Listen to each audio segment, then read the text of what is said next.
semua, kembali lagi bersama aku Anita Anggrani. Nah, kalau di video kemarin aku kasih tahu ya gimana sih caranya kerja ke luar negeri tujuan Taiwan. Kali ini aku mau ngasih tahu tujuan ke Korea. Mau kerja ke Korea, nih video ini cocok banget buat kalian. Berapa biayanya dan biaya tersebut untuk apa aja sih? Video ini penting banget, jadi jangan di skip-skip, tonton video ini sampai habis. Tentunya jangan lupa untuk like and subscribe dulu.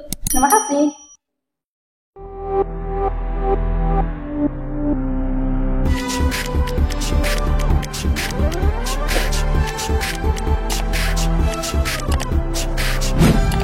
Oke guys, kalau kemarin kan aku udah ngasih tahu nih biaya proses ke Taiwan itu kalau di pabrik ya, itu biayanya kurang lebih 70 juta.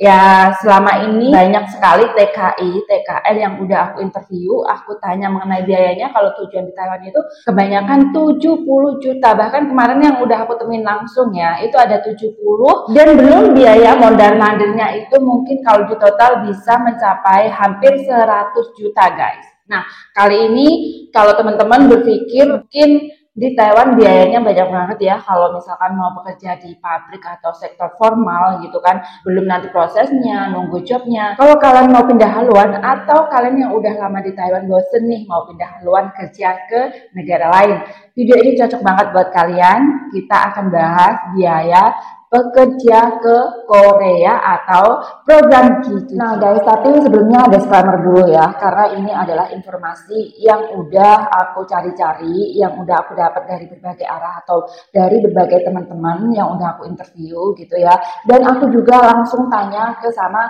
pihak dari perusahaannya tersebut gitu. Dan ini adalah salah satu informasi yang sudah aku dapatkan dari pusatnya perusahaan gitu ya. Tapi kalau misalkan teman-teman mengikuti program G2G Korea, dan saya juga nggak tahu ya, mungkin dari perusahaan A atau perusahaan B mungkin bervariasi biayanya seperti itu, saya juga tidak tahu. Tapi ini yang aku dapat adalah dari perusahaan yang menurut aku sudah bisa dipercaya banget gitu ya, karena beliau juga udah langsung koneksi sama pihak BP2MI. Jadi mudah-mudahan ini informasi benar-benar bermanfaat buat teman-teman semua. Tentunya buat teman-teman yang terpenting ini adalah jangan sampai ketipu atau prosesnya itu harus resmi. Kalau resmi tentunya itu lebih aman ya. Oke, langsung aja kita menuju ke biaya nih. Biaya ini teman-teman, proses aja udah ilfil sama biayanya. Wah, mana mampu aku dengan biaya atau bahasanya seperti itu. Jadi kali ini aku mau share ya, siapa tahu ini juga membantu dan juga memotivasi teman-teman semua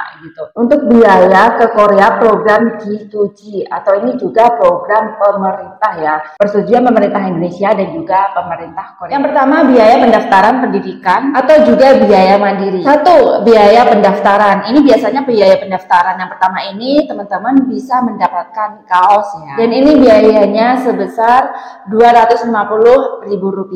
Biaya pendidikan bahasa tahap 1 atau kelas buku hijau 2 juta. Biaya pendidikan tahap 2 atau kelas buku kuning itu mencapai Rp1.500.000. Biaya pendidikan tahap ketiga atau kelas buku merah ini biayanya Rp1.500.000. Biaya pemantapan, tryout bimbingan, tes skill dan bimbingan proses itu biayanya gratis teman-teman. Nah, jadi total biaya dan pendidikan semuanya ini kalau di total bisa mencapai Rp5.250.000. Nah, kalau tadi kan teman-teman udah daftar dan biayanya udah aku sebutkan.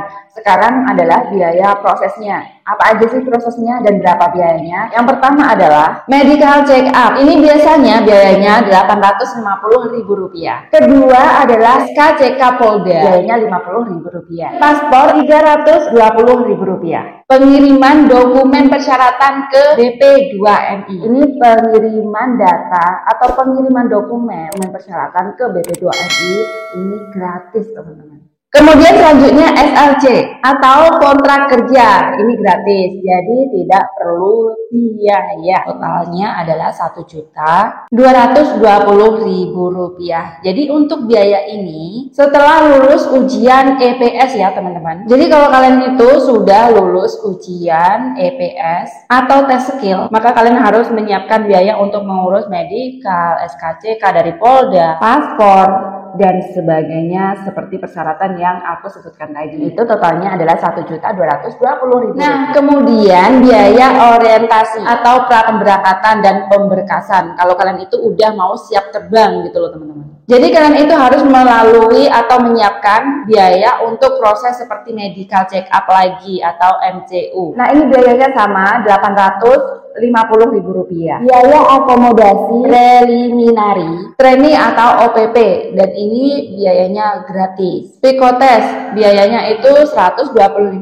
rupiah. Kemudian untuk biaya apply visa dan admin KVAC itu biayanya 1.164.000 rupiah. Kemudian untuk biaya BPJS Ketenagakerjaan, nah ini setiap TKI itu harus memiliki atau membayar BPJS Ketenagakerjaan ya, sama di Taiwan juga bayar, di Korea juga bayar 494.000 rupiah. Kemudian biaya selanjutnya adalah tiket pesawat. Tiket pesawatnya itu bisa mencapai 7.250.000 rupiah. Kemudian biaya atau uang yang kalian siapkan selanjutnya adalah uang saku. Kenapa harus menyiapkan uang won atau mata uang Korea gitu ya? Ini untuk biaya hidup kalian selama 1 bulan atau kalian itu belum mendapatkan gaji ya. Jadi nggak mungkin kalian itu datang ke Korea langsung dapat gaji ya. Jadi kalian itu harus kerja dulu selama 1 bulan ya. Dan nanti kalau udah mendapatkan gaji barulah kalian itu bisa memegang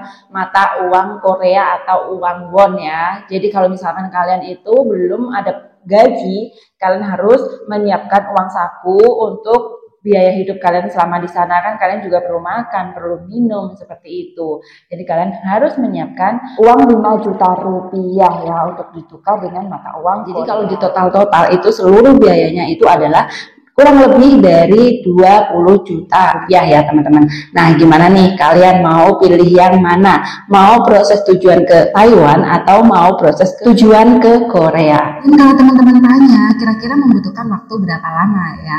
Ini sama seperti kalau kalian itu mau proses ke Taiwan ya teman-teman ya. Berapa lama prosesnya kita nggak tahu, itu tergantung nasib kita. Kalau nasib kita itu baik, kemarin ada yang 4 bulan udah terbang. Kalau nasibnya harus sabar, menunggu, dilatih kesabaran, dan pasti dibalik kesabarannya itu ada hikmahnya, itu kurang lebih ada yang menunggu 1 tahun seperti itu. Nah, oke teman-teman, jadi itu tadi ya informasi yang aku dapat dan udah aku share ke teman-teman semua. Semoga informasi ini bermanfaat buat teman-teman semua, dan mungkin ada saran atau kritik atau pertanyaan boleh tulis di kolom komentar. Atau kalau misalkan teman-teman punya pendapat lain, boleh banget kita sharing-sharing yuk di kolom komentar, kita sharing bareng agar teman-teman yang lain juga tahu informasinya.